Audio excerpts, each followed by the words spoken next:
Pessoal, tudo bem?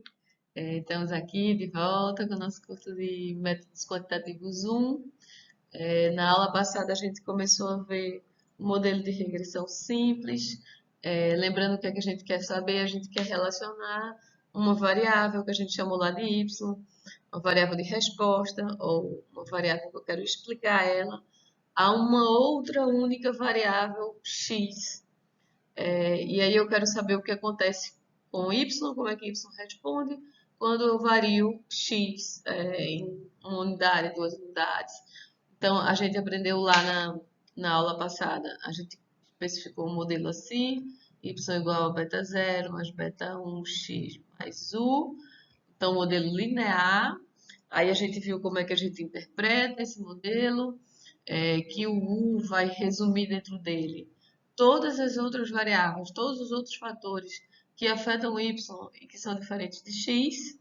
E aí nosso objetivo com esse modelo, o principal objetivo é conhecer os valores de beta zero e beta 1 na população. Então imagine que eu tenho uma população enorme.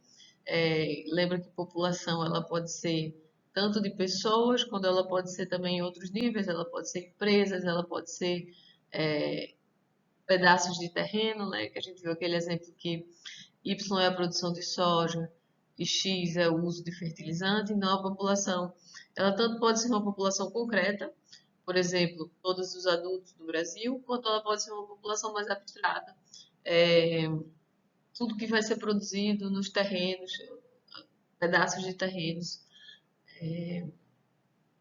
onde a gente vai plantar um certo produto, como foi o caso da soja.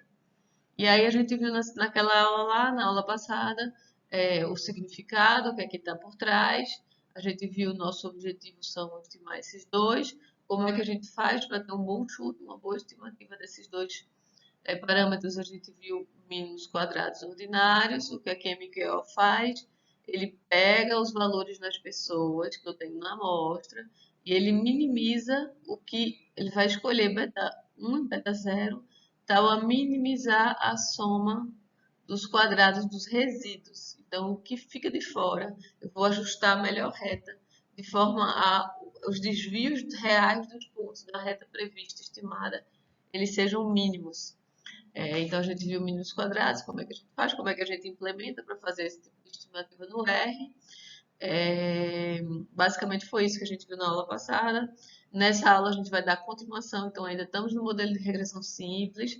Lembrando, nossa referência ao capítulo 2 do Woodridge, é um livro muito bom. E aí, o que é que a gente vai ver nessa aula? Vamos começar, como não poderia deixar de ser, com a revisão do modelo, do que a gente fez na aula passada.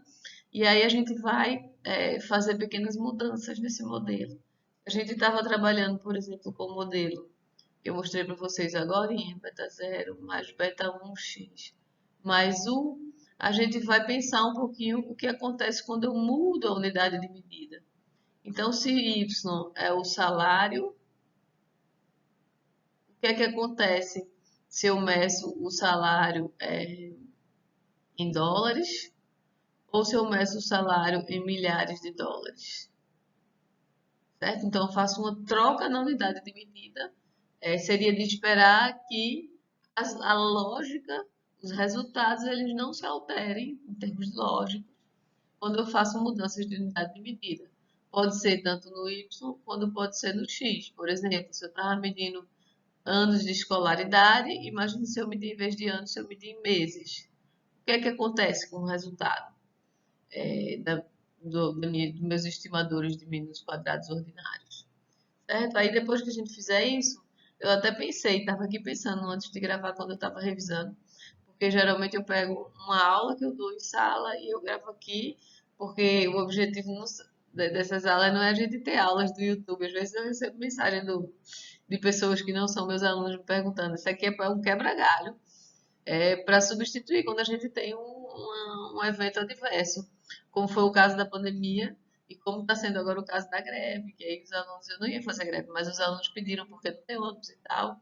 Aí estamos gravando essa aula. Então eu acabo reproduzindo exatamente o que eu faço em sala de aula aqui no aqui na aula gravada, certo? Mas a gente poderia separar em duas partes e Então, a gente teria essa parte inicial, e aí uma segunda parte é quando a gente vai falar das propriedades dos estimadores e como é que a gente vai fazer a inferência estatística com esses estimadores.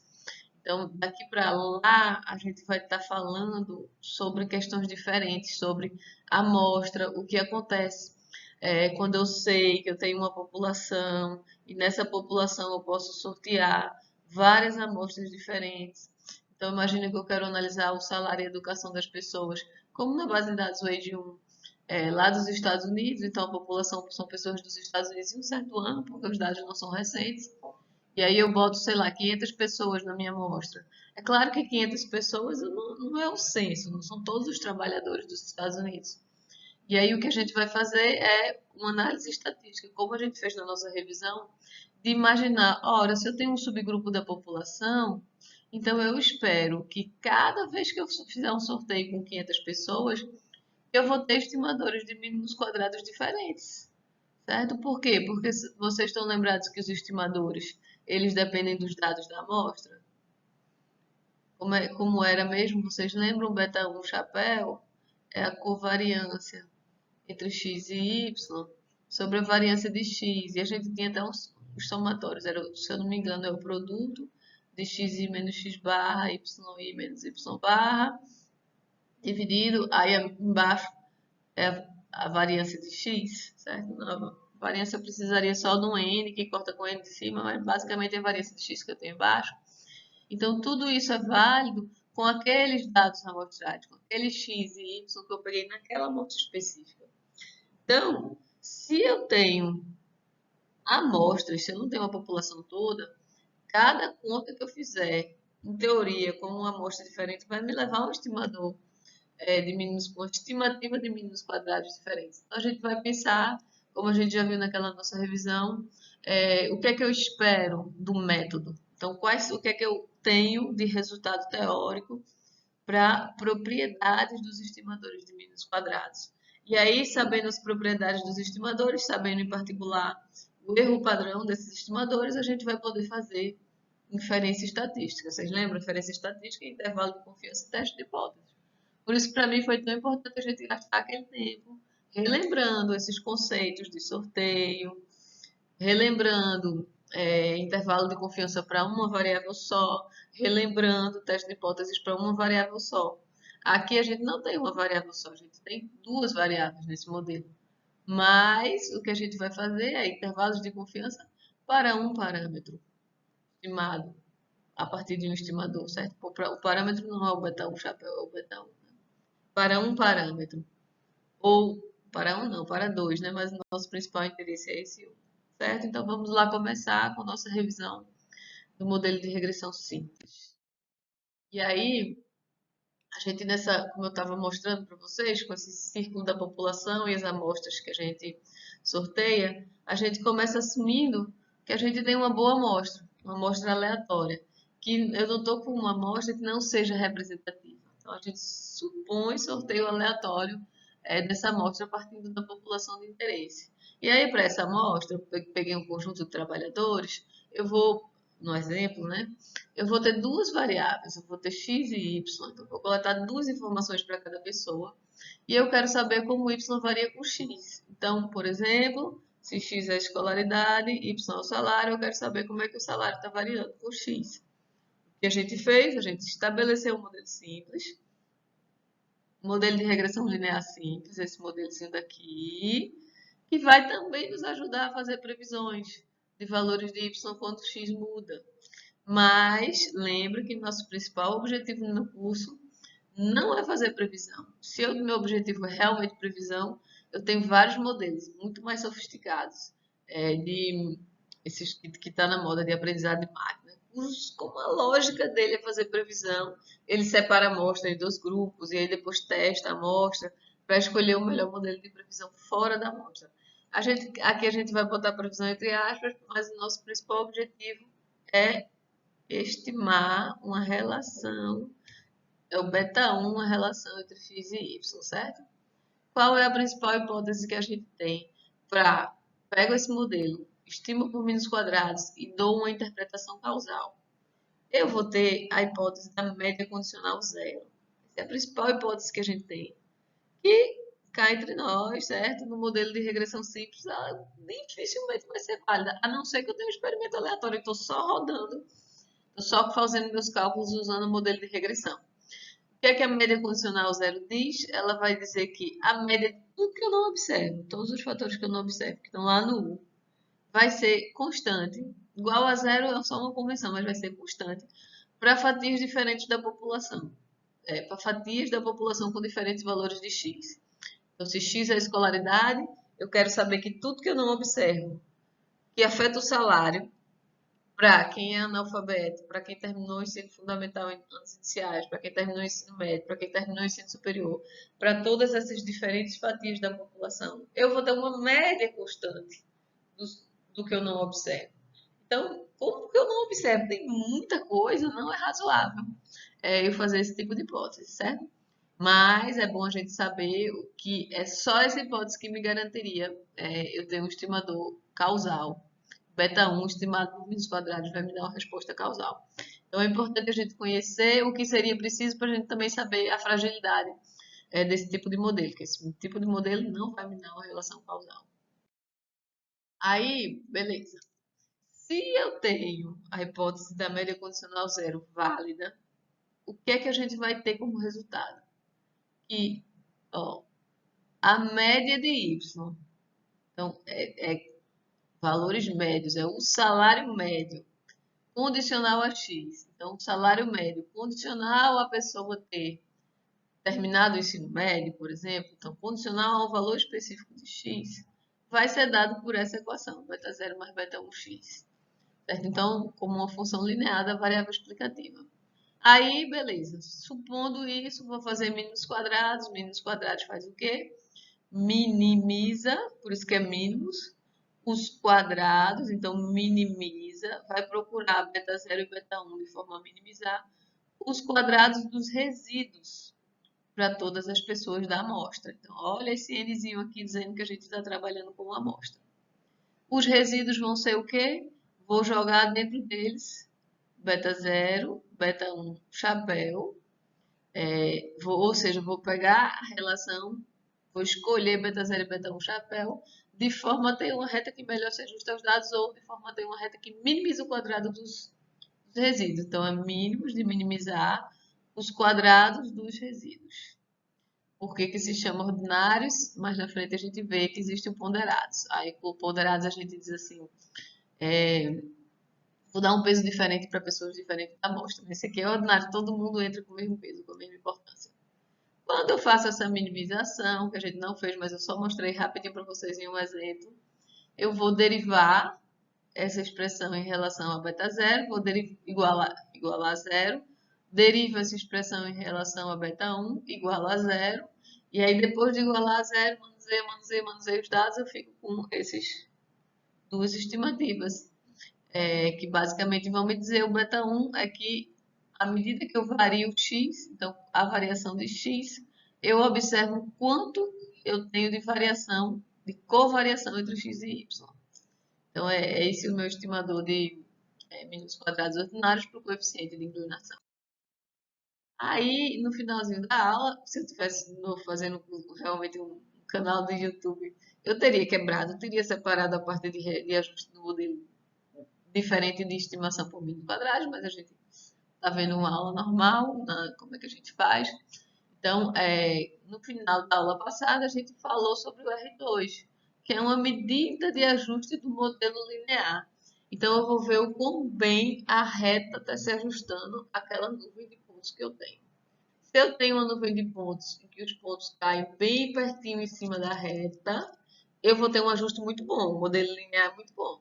Então, eu vou ter um R2 alto. O que significa isso na definição do R2? Se a soma dos quadrados dos resíduos, se o que é não explicado for bem baixinho, for bem pequenininho, ou seja, tudo está caindo em cima da reta, pouco resíduo, então o R2 vai ser alto. Caso contrário, se eu tenho uma nuvem de pontos muito dispersa e a melhor reta que se ajusta aos dados é a melhor que se ajusta, mas não se ajusta muito bem, eu vou ter um R2 baixo. Dentro do modelo linear, como eu tenho só uma variável explicando, dificilmente eu vou ter um R2 muito alto, certo? A gente até desconfia quando o R2 dá muito alto e eu tenho poucas variáveis, se não existe uma relação mecânica entre os dois. Quer dizer, o Y está definido de forma mecânica dentro do X. Certo? Então, no R2, eu estou dizendo o quanto variação em X está explicando de variação em Y, usando o modelo linear. Aí, vamos começar agora com novidades que a gente vai ver nessa aula, que é o seguinte. E se eu mudar a unidade de medida de X ou Y? Então, vou mudar a forma que eu estou medindo. O que é que vai acontecer com beta 1 chapéu e beta 0 chapéu de os quadrados? Beta 1 chapéu, a gente pode até botar assim, MQO, e beta 0 chapéu de MQO. O que acontece com esses dois? Quando eu mudo, quando eu troco uma unidade de cálculo de x e y. E a gente vai ver que as interpretações elas se ajustam de acordo com a unidade de medida, de forma que a lógica do modelo seja sempre a mesma, não vai dar variação de interpretação do modelo. Então, vamos começar com esse exemplo que a gente já viu na aula passada, em que a gente está analisando a relação entre o salário de um CEO, o pessoal de finanças estuda muito isso, e o retorno de uma ação em percentual. Vou botar até uma outra coisinha aqui. Então, o retorno da ação estava sendo medido em percentual e o salário estava sendo medido em milhares de dólares.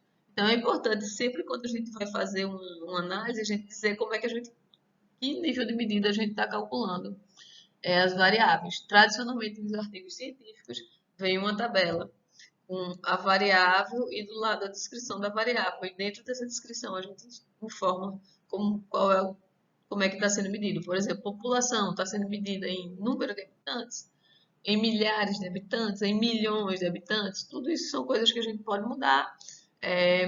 E aí o modelo muda de acordo com a unidade de medida que a gente usou. Então, quando a gente faz isso, a gente já estimou na aula passada, a gente tem essa equação daqui estimada, certo? O salário previsto vai depender do retorno de uma ação percentual com o coeficiente de inclinação 18,501 e um intercepto de 963,191. Aí, essa equação foi estimada com base em informações de 209 empresas e um R2 bem baixinho, olha só, 1,32%, não explica quase nada ao salário, essa mudança no retorno da empresa. Qual é a interpretação do intercepto? Deixa eu apagar esse resto. Qual é a interpretação do intercepto? 963,91. Quando ROI for zero, esse for zero, vai me dar o salário médio dos CEOs para empresas cujo retorno da ação é nulo. Tranquilo? Então, salário de 963. Mas o salário está medido em milhares de dólares. Está dizendo aqui em cima, milhares de dólares. O que significa que o salário real, o salário previsto é de 963 mil dólares ou 963 mil dólares 191. Certo? Conseguiram entender? E aí, e a interpretação do beta 1? Esse cara daqui. Vou apagar isso. Agora a gente está indo para esse. Como é que a gente interpreta? Quando o retorno da ação, ROI, muda em delta 1 em uma unidade, que como aqui estava medindo em percentual, por exemplo, 5%, 10%, 50% o retorno da ação. Quando eu aumento o ROI em 1, eu estou como se eu estivesse dizendo passou de 5 para 6, ou passou de 20 para 21. Aí, como o X estava sendo medido em percentual, o delta a gente chama de mudança em ponto percentual. Isso é uma coisa que os alunos geralmente confundem muito. Porque se eu disser assim, aumentou 1%, vai depender da base. Se o valor da variável era 5, era 100, não, era 20 e aumentou em 1%, aumentou quanto? 0,2. Se fosse 50 e aumentou em 1%, é 1% de 50. Então, a gente não diz por cento, a gente diz aumentou 1 ponto percentual. Porque aí sempre passou de 5 para 6%, passou de 20 para 21%, passou de 70 para 71%. Então, supondo que o ROI aumentou em 1 ponto percentual, quanto que muda o salário? Então, a mudança no salário previsto vai ser 18.501 vezes 1. Ou seja, como o salário está medido em milhares de dólares, significa que o salário aumenta em 18.501 dólares, ou 18.501 milhares de dólares. Certo? Conseguiram compreender? Aí, só para mostrar essa questão que realmente qual é a unidade de medida das variáveis, a gente costuma fazer uma estatística descritiva. Por exemplo, o retorno das ações, na média, é 17,18. Então, eu sei que é percentual. É de 0 a 100. Na verdade, na amostra varia entre um retorno de 0,5% a 56,30%. O salário, o menor salário que eu tenho é 223 milhares de dólares. E o maior, ó, 14.822 milhares de dólares também. Certo? Aí a gente já tinha estimado o modelo, como é que a gente tinha feito, a gente tinha usado a função linear model, LM, dava a fórmula, que era uma fórmula simples, explicar o y através de um único x e passo qual é o conjunto de dados para ele faz. E aí, como eu pedi o sumário do modelo, ele vai me dar um resumo do que foi estimado. Nesse resumo, ele calcula para a gente resíduos, calcula também coeficientes e mais um bocado de coisa que a gente vai ver mais na frente, mas por enquanto a gente está focado nessa partezinha daqui, que são os coeficientes estimados, e aí tem lá os 963,19, os 18,50 que a gente tinha visto, e o R2 estimado de 0,132, 1,32% só com esse modelo. Aí agora vamos fazer a nossa mudança de medida. Em vez de eu calcular ROI como um percentual, eu vou calcular como um número decimal. Quer dizer, no máximo não era 56 e alguma coisa, 56,3, alguma coisa assim. Se eu dividir por 100, eu vou estar dizendo 0,563, que é muito comum da gente fazer quando a gente trabalha com uma variável que é uma percentual, tanto eu posso usar percentual quanto proporção, que aí é uma medida que vai de 0 a 1. Então, eu vou definir uma variável nova, eu vou chamar de ROI decimal, como sendo o ROI dividido por 100. Se eu fizer isso e rodar o modelo, o que é que acontece? O que é que eu espero que mude?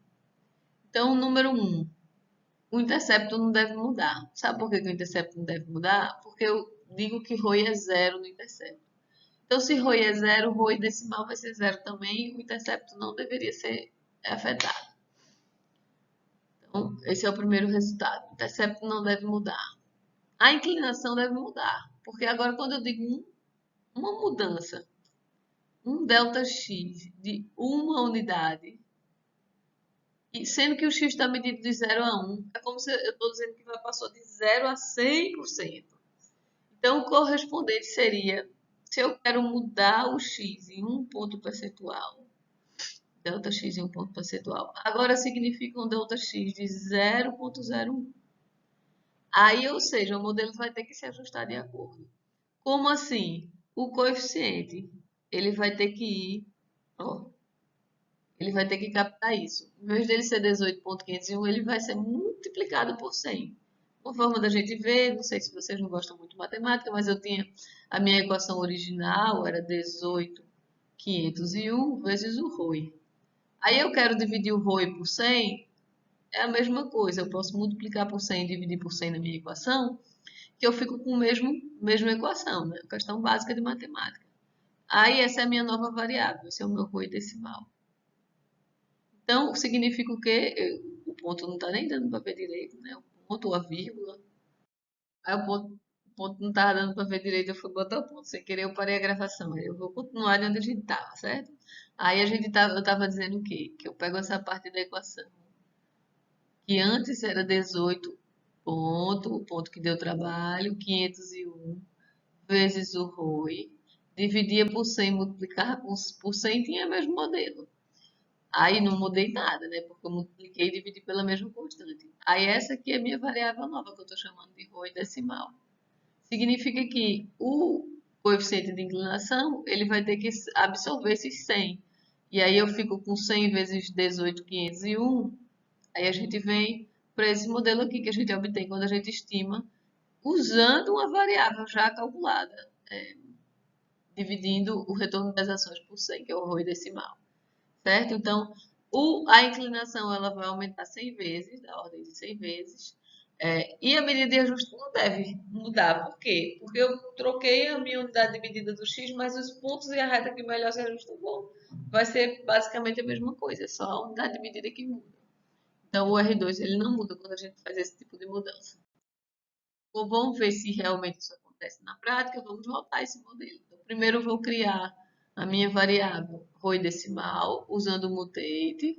Então, eu pego a base de dados CEO Salary, eu vou transformar ela, uso o pipeline e vou dizer mutate, cria uma variável nova ROI decimal, que é ROI dividido por 100. E aí eu vou rodar um modelo de novo linear, que eu estou chamando de modelo do CEO decimal, onde vou explicar o salário pelo retorno nas ações decimais. E aí eu peço um sumário. O que é que acontece? Aquilo que eu falei para vocês. O coeficiente de inclinação ele aumenta da ordem de 100 vezes, era 18, 501 e ele passa para ser 1850,1. Intercepto não muda, nem o R2. O R2 também não vai mudar. Então, primeira coisa, quando eu mudo a medida, o coeficiente de inclinação muda, mas a interpretação não muda. E quando eu disser assim, é, quando o retorno à ação aumentar em 1 ponto percentual, agora esse 1 ponto percentual vai ser 0,01. E aí 0,01 vezes os 18.001, eu vou ter 1.000, ó, 18.501, que eu já tinha antes. Então, o salário aumenta, em média, dos CEOs, em 18.501 milhares de dólares, porque o salário está sendo medido em milhares de dólares.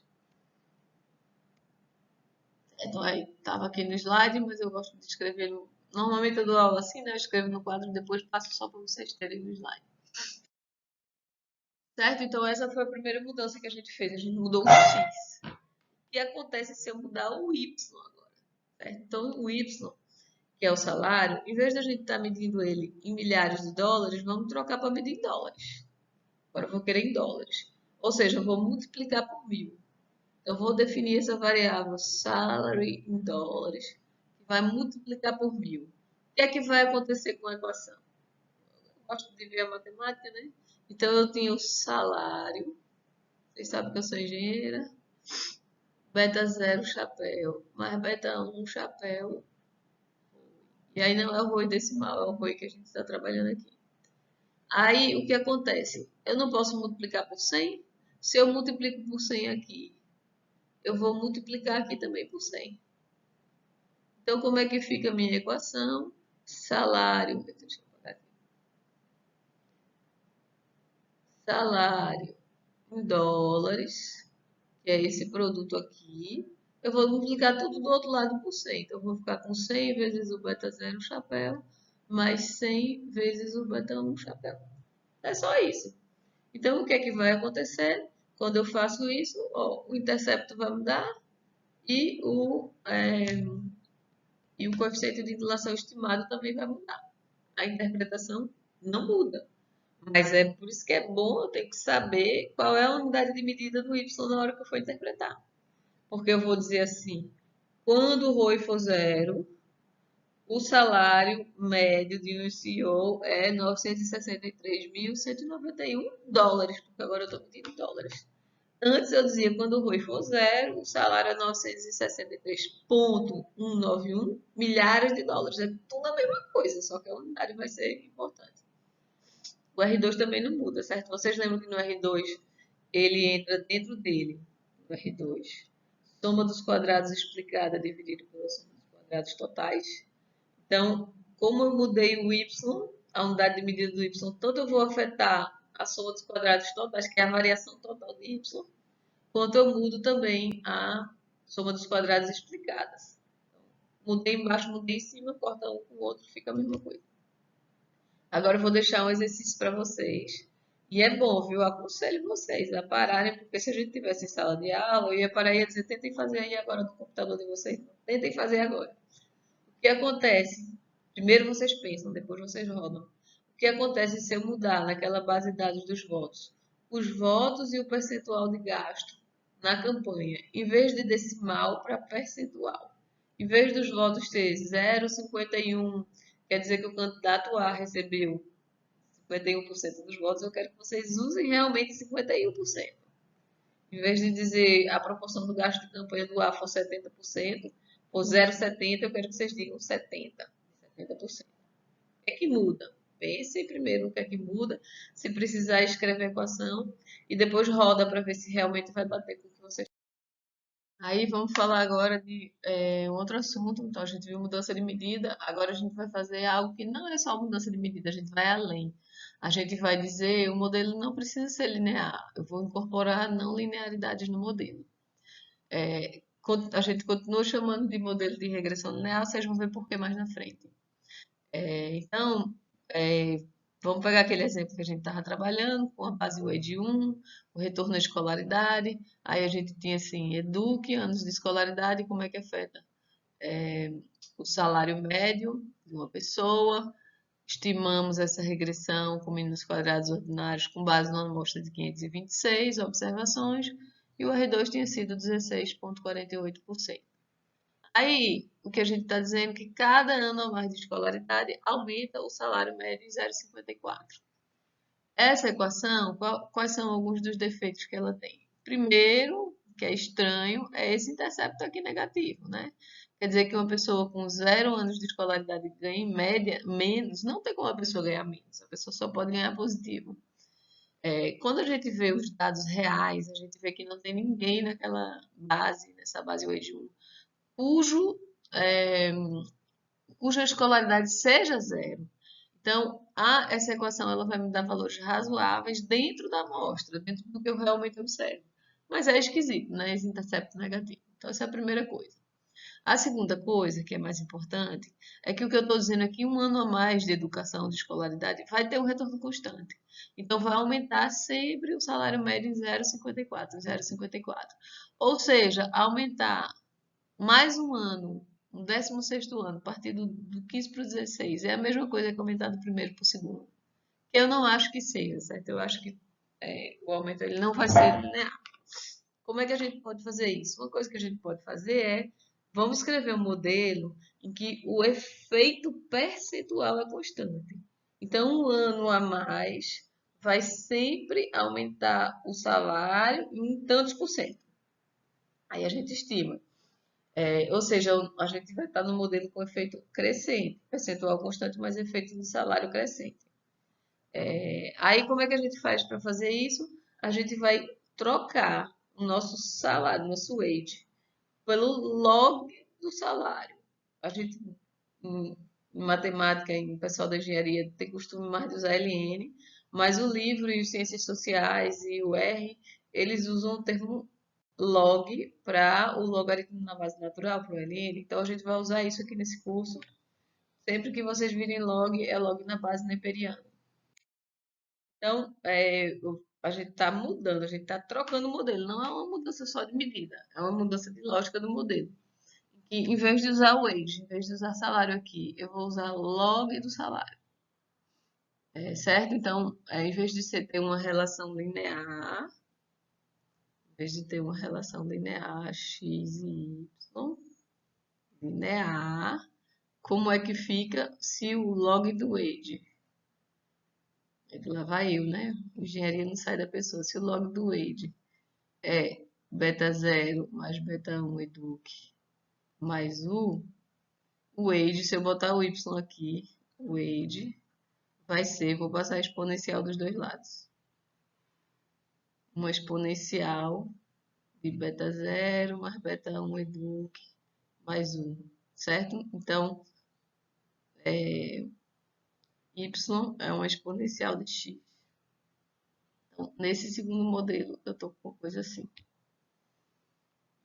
Um exponencial que cresce assim, certo? Então, tirando essa parte dessa explicação, que eu acho que tem até um gráfico mais bonitinho mais na frente nos slides. Eu acho, não, eu sei que foi eu que fiz, né? Como é que fica a lógica desse modelo mudado? Um modelo log nível, que a gente chamou. O y, ele está sendo medido em log, é o y. E o x está sendo medido em nível. O modelo log nível, Se U for constante, se U não mudar, e eu mudar em delta unidades educ, eu vou ter um efeito no delta log de beta 1 vezes educ. Ou seja, beta 1 é a relação na mudança do log para uma mudança de x em nível. Certo? Aí a gente tem lá de cálculo 1 que se o valor do beta não for muito alto, se o valor da mudança não for muito alto, eu posso pegar 100 vezes o delta log e dizer que é aproximadamente uma mudança percentual, desde que não seja muito alto esse número. Então, como é que fica? 100 vezes beta 1 é a mudança percentual no salário para cada unidade de delta educ. Então, se delta educ muda em uma unidade, a escolaridade aumenta em um ano, eu vou ter 100 vezes beta 1 é a mudança percentual no salário. Aí a gente chama de retorno à educação, como se fosse um investimento, porque dá tantos por cento a mais para cada um ano a mais que eu coloque. Ou seja, o efeito percentual é que é constante nesse modelo. Aí, aquele gráfico que eu já fiz para vocês, quando eu uso esse modelo log nível, eu estou supondo que a relação entre educ e wage ela é assim, uma relação exponencial. Crescente. Quanto mais um ano a mais eu estudo, mais vai subindo o salário. Mas percentualmente essa mudança é constante. E aí vamos estimar esse modelo e ver o que acontece, certo? Aí eu quero rodar log do salário em relação ao educ. Eu preciso ter essa variável já criada para poder rodar, que é o log do salário. As bases do Udrid, ela já tem todos os logs que serão necessários calculados. E ela bota um Lzinho na frente. Então, vocês não precisam criar, vocês podem usar já o log, que já está lá criado. Inclusive, nos exercícios da lista de exercícios, para reduzir o trabalho braçal e focar no trabalho de interpretação do modelo. Já está tudo criado lá, vocês podem usar as que estão criadas. Mas como é que vocês fariam se vocês precisassem criar essa variável? Como é que a gente faz quando a gente tem que criar uma variável no R? Aí a gente pode usar o mutate.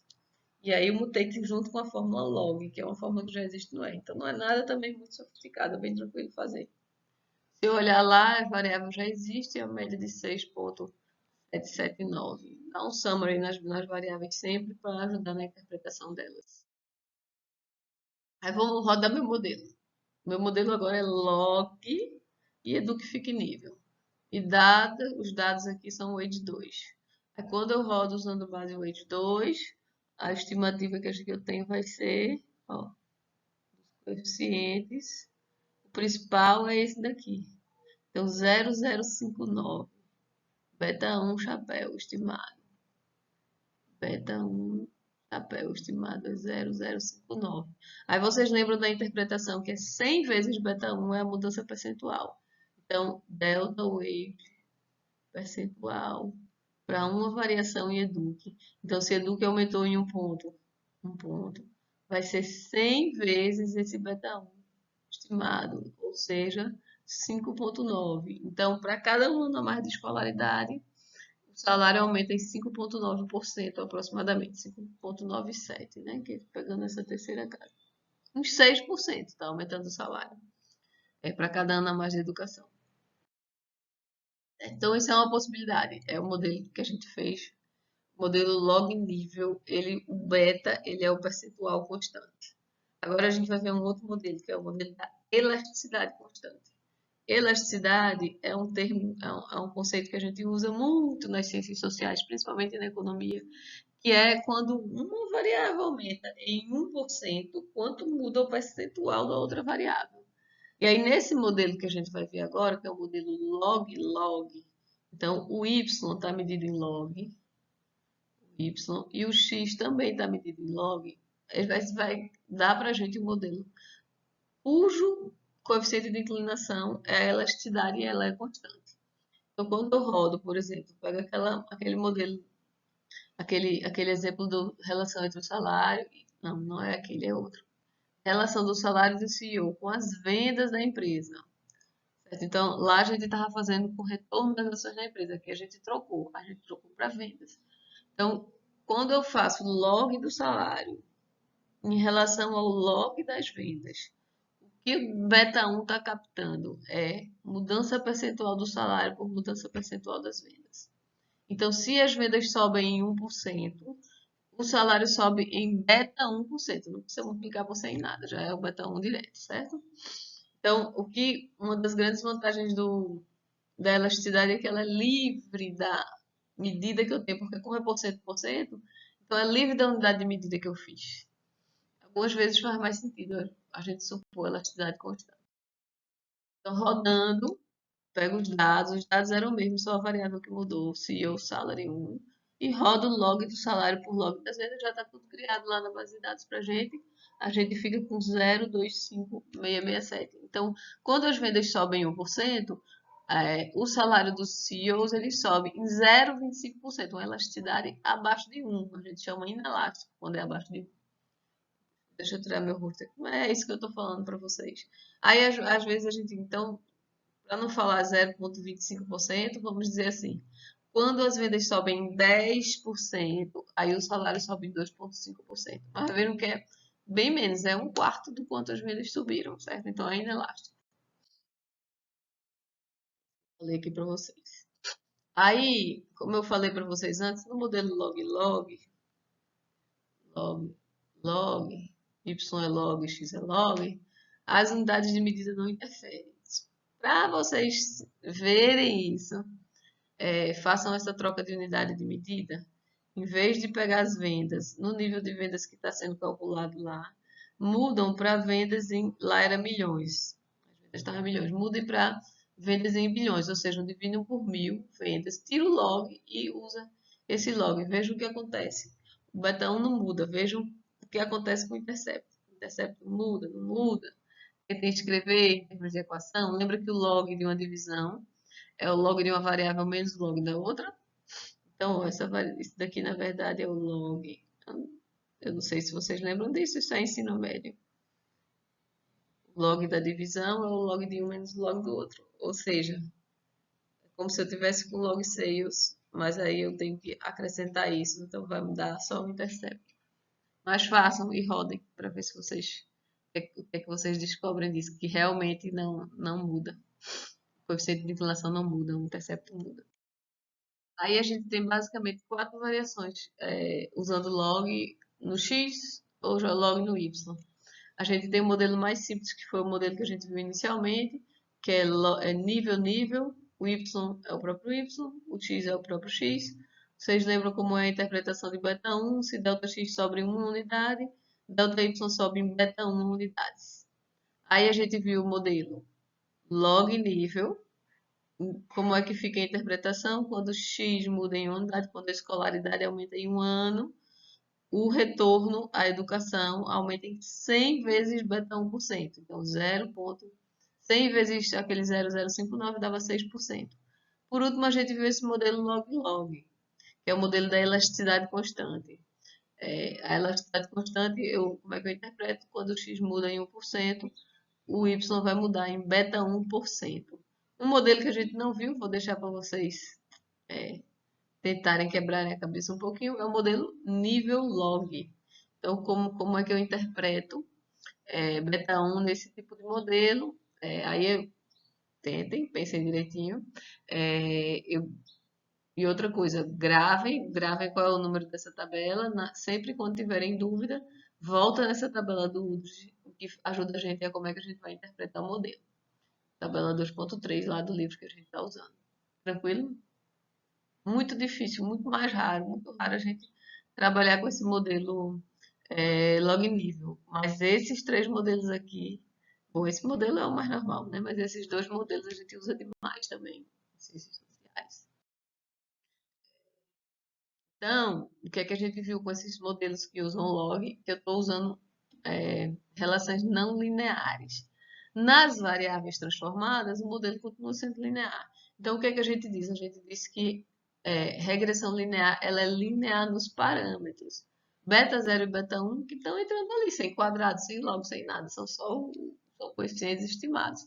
Mas se eu quiser, eu posso transformar como eu quiser a minha variável dependente ou explicativa. E aqui a gente ainda está em regressão simples, então a gente não pode fazer polinomial. Mas quando a gente passar para regressão múltipla, eu vou poder fazer assim, olha só. Esse aqui é o meu modelo simples. Aí no múltiplo eu posso fazer um quadrático. Aí, por que que passou a ser múltiplo? Porque eu vou ter duas variáveis sendo estimadas. Então, a gente tem como, dentro de regressão, fazer modelos mais não lineares, certo? Só que eu sempre tenho que especificar como é esse modelo não linear que eu quero. O modelo ele vai sempre continuar tendo a interpretação de ser linear nos parâmetros. Aí, esse é um bom momento para dar uma pausa para quem estiver cansado. 45 minutos de aula a gente tem. O que a gente vai passar agora para analisar é inferência, certo? Então, como eu já falei um pouquinho na abertura, o que acontece, o que é que a gente pode inferir, o que é que a gente pode esperar de propriedades no estimador que a gente está usando, que é mínimos quadrados, levando em conta a nossa análise de que eu estou com dados amostrais de amostras aleatórias. Então, primeiro a gente vai analisar as propriedades dos estimadores pontuais. E aí a gente teve aquela revisão porque eu queria que vocês soubessem o que é que significa um estimador ser não viesado, um estimador ter variância mínima, um estimador ser consistente. Lembra que são três boas propriedades, o que eu gostaria que o estimador satisfizesse? E aí, para a gente falar dessas propriedades, a gente vai ter que calcular a variância. Variante, por dizer qual é a variância mínima, eu vou ter que ter a variância dos estimadores. Para eu dizer se são consistentes, vocês lembram que a variância tem que entender tanto o viés quanto a variância tem que entender a zero quanto o tamanho da amostra é muito grande. Então, nesse processo das propriedades dos estimadores, a gente vai calcular a variância dos estimadores. E aí, se a gente calculou a variância dos estimadores, a gente pode construir um intervalo de confiança e teste de hipóteses. Só que a gente só vai ver isso junto com regressão múltipla. Então vamos lá, vamos começar analisando propriedades dos estimadores pontuais. A gente começa pelo viés. Será que a ausência de viés? A gente quer que não tenha viés. Aí, o que é que a gente fez? A gente motivou nosso modelo, dizendo eu tenho um modelo da população, certo? E aí só que eu estimei com dados amostrais. Como foi o estimador que a gente fez, a gente minimizou o quadrado do resíduo naquela amostra que a gente teve. Agora, o que a gente vai pensar? A gente vai pensar em variações na amostra aleatória, qual é o efeito que isso tem em mínimos quadrados. Ou seja, se eu pudesse repetir meu processo de amostragem indefinidamente, repetir infinitas vezes, como fica a curva de para cada repetição dessas, eu aplico mínimos quadrados e tenho uma estimativa. Vocês lembram que a gente depois tinha uma distribuição, uma curva de distribuição do estimador de mínimos quadrados? Então, o estimador eu ainda vou pagar a amostra, sabendo que ainda vou pagar a amostra, o que é que eu espero de variação entre eles? Certo? Então, agora a gente vai primeiro para responder. Será que mínimos quadrados são não viesados? Será que mínimos quadrados não erram na média? Na média acertam? Não é nem tendencioso para baixo, nem tendencioso para cima? Claro que cada amostra que eu pegar pode ser, não vai bater exatamente com o valor da população, mas na média o método funciona. É isso que a gente quer saber, né? Na média, o método é não viesado, o método não tem uma tendência nem a sobreestimar, nem a subestimar. E aí a gente, para garantir que não são não viesados, a gente vai ter quatro hipóteses. Ele gosta de chamar regression, regressão linear simples, já é a tradução, né? Lá é SLR. Quatro hipóteses, ele gosta de dar um númerozinho para essas hipóteses. Primeiro, modelo alineado dos parâmetros, que é o que a gente está fazendo lá, nosso modelo y igual a beta 0 mais beta 1x mais 1. Segundo, a amostragem aleatória, que a gente já estava supondo isso, certo? Então, é um sorteio da população. Terceiro, existe variação amostral na variável explicativa. Se eu quero saber se a escolaridade afeta o salário, na minha amostra, eu não posso ter todos os homens com a mesma escolaridade. Todo mundo que terminou 12 anos de estudo. Se eu tiver isso, eu não consigo estimar o modelo. Porque eu não sei se vocês lembram que beta 1, chapéu de mínimos quadrados, embaixo eu tenho o somatório de xi menos x barra ao quadrado. Então eu preciso que esse somatório ele seja diferente de zero, senão eu estou dividindo por uma coisa zero e não fica definido. Então eu preciso ter variação na variável explicativa. É super tranquilo de satisfazer essa, porque não é possível que eu vou pegar uma amostra e todos os x são iguais. E por último, a mais importante, que é a mais difícil de ser satisfeita na prática, a média condicional ser zero. Então eu tenho essas quatro hipóteses para garantir a ausência de viés nos estimadores de mínimos quadrados. Aí, modelo linear, já falei para vocês, vou só captar. Então, nosso objetivo é estimar beta 0 e beta 1. O que é que eu tenho de aleatório nesse modelo? X e U. De acordo com o grupo que eu sortear na minha amostra, o X vão variar de pessoa a pessoa. E o U também, apesar de eu não ter o U na minha base de dados, o U são fatores não observáveis, então eu espero que esse U também varie na população. Então, essa é a primeira hipótese, modelo linear nos parâmetros. A segunda amostra aleatória, estou dizendo que eu fiz um sorteio. Então, eu tenho uma amostra de tamanho N, de pares X, Y, Y, de pares nível educacional e salário para tantas pessoas. Existe variação na variável explicativa, eu já falei para vocês. A meu XI ele não pode ser todo constante, é só isso. Na população, então imagina que eu quero estudar o salário, eu não posso ter todo mundo na população com o mesmo nível educacional. Imagina só, vou dar um exemplo para vocês quando não é satisfeito. Então eu vou lá, pego uma amostra e na minha amostra só tem homens. E aí eu quero ver assim, o que é que acontece se eu variasse de um homem para uma mulher? Eu não vou ter como analisar isso, por quê? Porque minha variável só tem homens, minha amostra, certo? Então às vezes é uma variável que é uma hipótese que ela é lógica, mas às vezes no desenho da pesquisa da pessoa eu pego principalmente isso com é, algumas pesquisas qualitativas, em que a pessoa, vou querer estudar, acho que a gente viu um exemplo desse, né? Vou querer estudar quem trabalha em aplicativo, a diferença de salário, de gênero para as pessoas que estão nos aplicativos. Aí a primeira pergunta que a gente faz é: você vai fazer como? Você vai botar na sua amostra, nos seus dados, na sua pesquisa, só pessoas que trabalham no aplicativo, ou você vai botar também gente que não trabalha no aplicativo? Então, vai depender. Se eu quero analisar a variação entre mercado de trabalho mais tradicional e mercado de trabalho de plataforma, e quiser estimar realmente isso, eu tenho que botar as duas coisas na amostra, certo? Então, eu preciso ter variância no X. Na prática, ela é bem tranquila. Na minha amostra, se na população eu sei que tem variância, ela só não vai ter na amostra se a gente ou teve muito azar, ou a gente. Aí, se a gente teve muito azar, a gente não tem como continuar a análise, ou se a gente que errou no desenho, aí a gente volta lá e refaz. Por último, a média condicional zero, que a gente já falou bastante sobre ela. Eu tenho que garantir que a média do que eu não observo é constante em fatias diferentes da população, definidas de acordo com o nível de X. Certo? Aí, só relembrando do nosso modelo de forma gráfica, tirar meu rostinho daqui desse lado, meu vídeo. Aqui eu tenho a regressão na população, por isso que é Population Regression Function, PRF.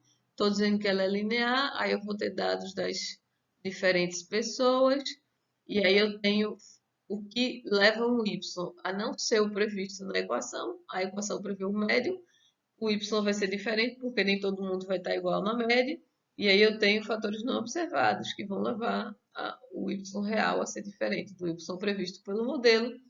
O termo de erro, então o i é o y menos beta 0 menos beta 1 xi, diferente do resíduo, porque no resíduo a gente está calculando o i chapéu, e aí eu uso, não é a reta de regressão da população, é a reta de regressão estimada por mínimos quadrados. Só que como mínimos quadrados usam um subgrupo da população, ela não vai bater exatamente no beta 0 e no beta 1, ela vai variar em torno do beta 0 e beta 1 de acordo com os dados de amostra que eu peguei. Certo? Então vamos focar em beta 1 por enquanto. Como é que a gente vai mostrar que ele é não viesado? Vocês lembram, para ser não viesado, na média, o estimador de mínimos quadrados ele está em torno do verdadeiro parâmetro populacional. Aí dá para provar, mas a gente não vai provar, é um bocado de conta. Então, a gente abre aquele estimador de mínimos quadrados, aquele somatório de y menos y barra, xi menos x barra, sobre o somatório em i de xi menos x barra ao quadrado. Aí multiplica, aí bota termo para um lado, bota termo para o outro, dá um trabalho danado. No y, usa o y do modelo, que é beta 0 mais beta 1 i mais o i. Aí abre para um lado, multiplica, junta, tarará, a gente chega com esse resultado daqui. Beta 1 chapéu vai estar em torno do beta 1, mais ou menos os termos de erro ponderados por WI. E esse pezinho que vai ponderar, ele vai depender do desvio de X daquela pessoa aí e da variação total de X, certo? Então a gente faz as contas, chega nisso. Ou seja, para mostrar que ele é não tendencioso, eu vou ter que mostrar que a média dele, que é a média disso, vai dar beta 1. Ou seja, a média desse somatório dos W e UI é zero, certo? Aí, o que é que vai garantir isso? O que vai garantir a principal hipótese é a média condicional ser zero. E aí a gente vai ter, quando eu passar o valor esperado, esse valor esperado seja zero, e aí eu tenho a ausência de viés. Então, em resumo, que a gente não precisa fazer conta, que a gente precisa a gente entender a propriedade, é que mínimos quadrados ordinários dão para a gente estimadores não viesados. Então, ponto positivo para mínimos quadrados. Essa é uma boa propriedade que a gente gostaria que o estimador tenha, certo? Então, mínimos quadrados é não viesado. É o resultado disso. Significa que não tem erro? Significa que sempre acerta? Não. Significa que, na média, o método funciona. O método chega no real valor dos parâmetros. Não existe uma tendência a superestimar nem a subestimar o parâmetro. Certo? Aí eu gosto, para a gente ilustrar o que significa isso, de ser não tendencioso, eu gosto muito dessa simulação, desse exemplo do Devore, que é um exemplo com base em simulação computacional. Então, na simulação computacional, a gente pede para o computador, partindo de uma equação populacional, como se fosse a equação da população, eu peço para o computador simular várias amostras sorteadas. Todas as amostras de mesmo tamanho, todas vindas da mesma população, e aí para cada amostra dessas a gente calcula o beta 1 e o beta 0 de mínimos quadrados. Então, na amostra 1, na amostra 2, na amostra 3, e assim sucessivamente, certo? Então, o que é que a gente vai fazer? A gente vai pedir para o computador para fazer essas simulações. Que na vida real a gente não tem. Dificilmente a gente vai ter dinheiro para fazer isso. Vou querer analisar o mercado de trabalho, eu vou sortear 500 homens e vou analisar, depois eu vou sortear outros 500 e vou analisar esses outros 500, e fazer as análises separadas e ver o que acontece. A gente não tem isso na vida real, mas com simulação a gente faz. Então, como é essa simulação? A gente vai pegar para cada pessoa, a gente vai ter o X dela, certo? E aí a gente vai dizer, eu vou sortear os não observados de uma distribuição normal, com média zero, para ajudar a satisfazer lá a média condicional zero, e com um desvio padrão de 35. E aí eu vou criar, dado um X, dado um U sorteado, eu crio um Y de acordo com essa fórmula, menos 50 mais 1,7x mais um U, certo? Então, e aí eu vou sortear 20 amostras. Então, o modelo está aqui, eu vou sortear 20 vezes, 20 sorteios, sendo que em cada sorteio eu vou ter 14 observações. Todos os 20 sorteios eu vou ter 14 observações dentro dele. E aí, para cada um desses 20, eu vou rodar a regressão por mínimos quadrados, para a gente ilustrar que ele vai ser não tendencioso. Certo? Então, para cada um dos 20, já rodei, já estimei. Então, eu vou ter aqui, olha, de 1 a 20. E eu vou focar no parâmetros estimados, vou focar especificamente no beta 1 chapéu. Vocês lembram que a equação era menos 50 mais 1,7x mais o U, e esse U era normal com média zero e sigma 35, que eu botei no slide passado. Então, o que é que eu espero? Vou focar no coeficiente de inclinação. Primeiro, vou focar nele. Então, eu esperaria, na população, ele é 1,7. Na amostra, ele não vai ser exatamente 1,7. Ele vai variar de amostra a amostra. Ele varia como? Na amostra 1 foi 1,76. Na amostra 2, 1,64. Na amostra 3, 1,46. Então, ó, esse aqui superestimou, esses dois aqui subestimaram. Esse aqui quase bateu 1,7, que é 1,69. Esse superestimou, esse superestimou mais ainda, certo? Então, eu tenho variação no coeficiente de inclinação de acordo com a amostra que foi sorteada, certo? Isso já era de esperar. O beta zero, ele era menos 50. Eu tenho variação também aqui em torno do menos 50. Eu teve um até que foi 5,8. Tem um que é menos 95. Então, se a gente olhar rapidinho, está variando mais o beta zero. Chapéu do que o beta 1. Mas já era esperado, porque é isso que acontece quando a gente pega uma amostra. Aí, para a gente verificar só o beta 1, aqui seria o valor real, 1,7. E eu tive tanto para baixo quanto para cima. Eu teve quase 1,9 e eu tive valores abaixo de 1,5. Se eu traçar as retas usando beta zero, em preto eu tenho minha reta real, minha reta da população, menos 50 mais 1,7x. E cada retinha azul dessas é uma reta estimada para uma amostra. Então, eu tenho 20 retinhas em azul. Aí, o que eu queria mostrar para vocês com isso era a confiança no método. Significa que cada retinha azul dessas aqui acerta a reta preta? Não, não significa. Mas a distribuição das retinhas, ela tem a verdadeira reta no meio dela. Então, nem eu estou errando tudo para cima, nem eu estou errando tudo para baixo, tudo para cima, nem tudo para baixo. Eu tenho, na média, o estimador ele é não viesado, ele acerta, certo? Então, a ausência de viés vai ser uma propriedade do método do procedimento de estimação. E aí, quando eu pego uma amostra específica, eu não sei qual daquelas retinhas ali eu peguei, se ela está mais próxima, se ela está mais longe, a gente respira fundo e confia no método, é isso que a gente pode fazer. Então, o que eu vou saber é 0,59 é uma estimativa não viesada para o retorno da educação. Será que na vida real ele é 0,7? Pode ser que seja. Mas a minha amostra está me dizendo uns 6%.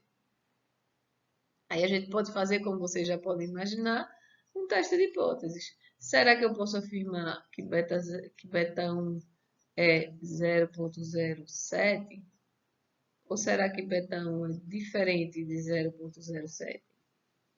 Certo? Hipótese nula, hipótese alternativa. E aí a gente vai fazer essa hipótese em termos do parâmetro da população como um todo. Vamos usar a informação de uma amostra para tentar dizer se isso é verdade ou não. Aí vamos agora que a gente já falou do viés, vamos para a variância. A gente já viu, então, a gente viu que com 4 hipóteses, mínimos quadrados é não viesado, certo? Agora, a gente já sabe que na média é certa. Mas será? Como será que é essa distribuição em torno da média? Então, a gente vai precisar ter uma medida de dispersão ou de espalhamento. A medida que a gente usa tradicionalmente é o desvio padrão ou a variância, né? Um é a raiz do outro, então é bem tradicional. Então, vamos calcular a variância dos estimadores de mínimos quadrados usando aquelas 4 hipóteses. A gente poderia calcular, mas tem uma hipótese extra que ajuda muito nos cálculos para a gente. Essa hipótese extra se chama homocedasticidade. Então, o que significa homocedasticidade? Ou a variância constante? Significa que o que eu não observo, que é a variância do que eu não observo, ele não depende de x, é constante e não depende de x. Para qualquer fatia da população, a variância é igual. Se eu estava lá no exemplo do salário, o salário dos homens, ele é a dispersão do salário dos homens é constante para todos os fatias de x da população. E a dispersão no y, ela vem da dispersão no u. Para x fixos, ela vai depender do quanto os fatores não observados variam em fatias da população diferentes. Então, variância do termo de erro ou dos não observáveis constante e não dependendo do x. É isso que o moço de elasticidade diz. E aí a gente vai ter, então, essas duas equações para a população. Na média de y tem um modelo linear com x e a variância constante.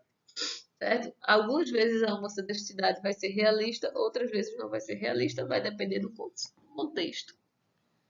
Depender do caso a caso. Para a gente ver graficamente como é que funciona, como é que fica a homocedasticidade, por isso que a gente está trabalhando regressão simples, para a gente poder ver as coisas no gráfico.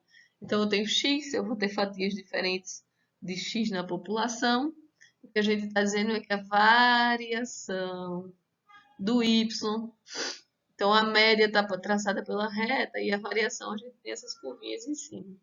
Então, a variação do y ela é a mesma em fatias diferentes da população. Vocês estão vendo que essas curvas elas estão todas com a mesma largura, com o mesmo desvio padrão.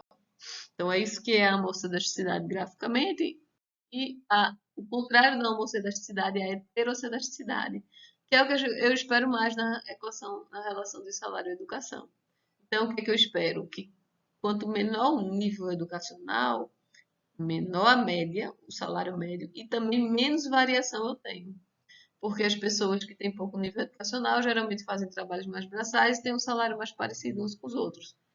Se eu pego pessoas que têm ensino superior, aí tem ensino superior que paga mais, tem ensino superior que paga menos, eu vou ter uma dispersão maior entre salários daquelas pessoas com aquele mesmo nível de escolaridade. Então, aqui eu tenho um exemplo de heterocedade. Então, a homocedaticidade não é válida.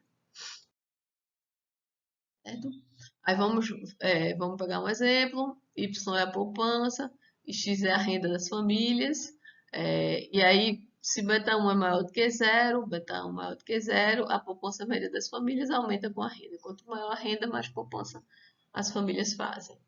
Certo? Se a gente supõe uma homocedaticidade, a gente está dizendo que a variação da poupança ela não depende da renda. Ela continua, ela vai ser a mesma. Famílias com a mesma renda, algumas vão poupar mais, outras vão poupar menos. Certo? Que é o sigma 2. Mas entre fatias de rendas diferentes, essa variação é a mesma. Só que, será que vale uma homocedaticidade nesse caso? E geralmente, quando a renda é mais apertada, quando a pessoa ganha menos, a renda é quase toda comprometida. Então, as famílias conseguem poupar, algumas conseguem poupar, mas conseguem poupar pouco. Então, tem uma variância menor. Quando a família é mais rica, tem uma renda maior, aí eu vou ter famílias mais poupadoras e famílias que gastam quase tudo.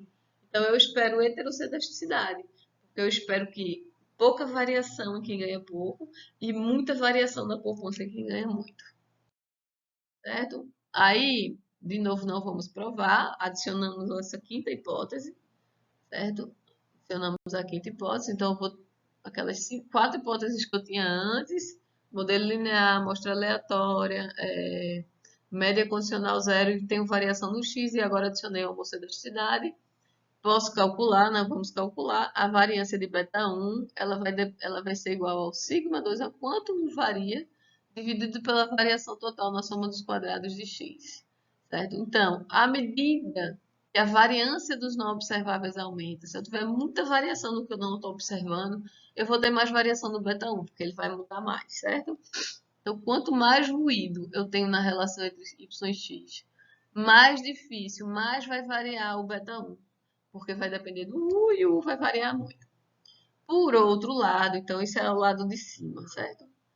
Se esse varia muito, beta 1, chapéu, a variância dele varia muito também. Por outro lado, e aqui embaixo eu tenho o controle, porque em cima é a variância do que eu não observo, isso está totalmente fora do meu controle. Mas embaixo eu tenho a variação no x, e a variação no x sou eu que consigo controlar. Quer dizer, eu vou tentar escolher uma amostra que tenha bastante variação x. Então, quanto mais variação em x eu tiver, melhor para o meu método.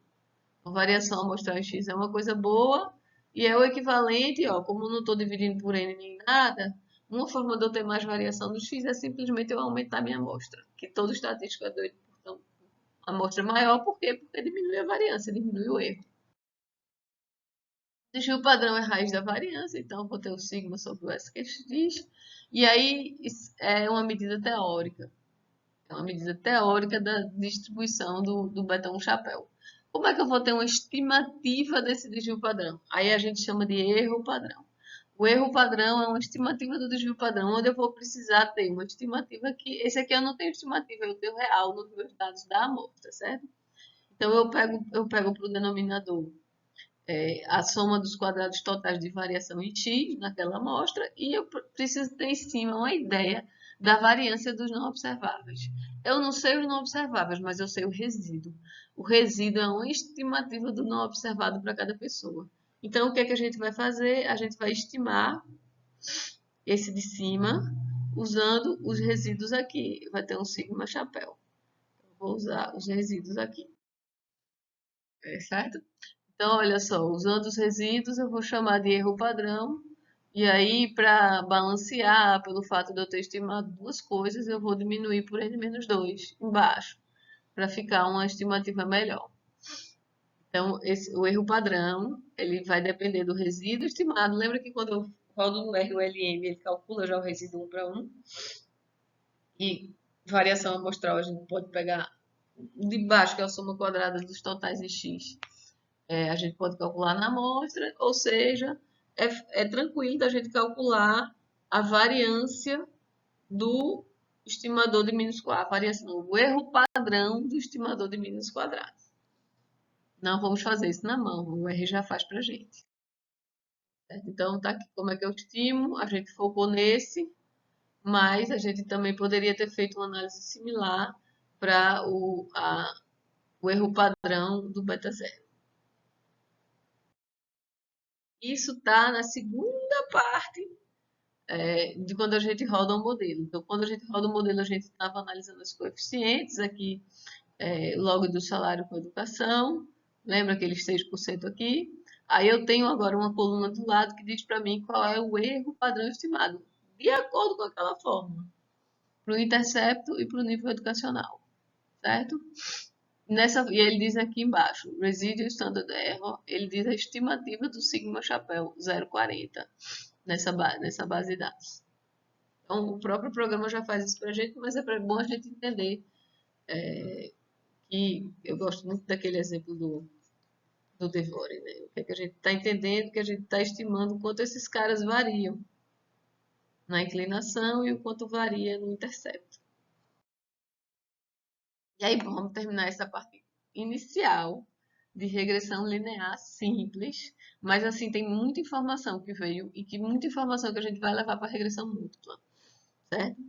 Então, em resumo, a gente primeiro na aula passada a gente tinha discutido como interpretar o coeficiente, as estimativas de mínimos quadrados para os coeficientes. É muito importante a gente saber o que é que está por trás, tanto no modelo nível-nível, saber interpretar, tanto no modelo nível-nível, quanto nos modelos nível log, log-log e log-nível, principalmente esses três.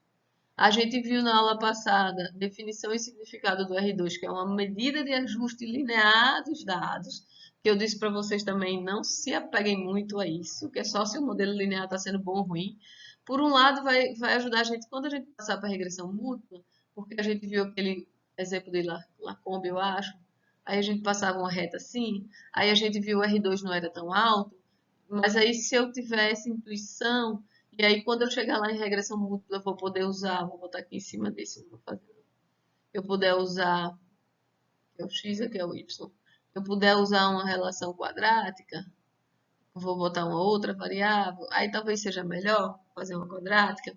Então, assim, o R2 a gente pode conseguir melhorar ele saindo do modelo linear simples, fazendo variações, ou passando para o modelo log nível.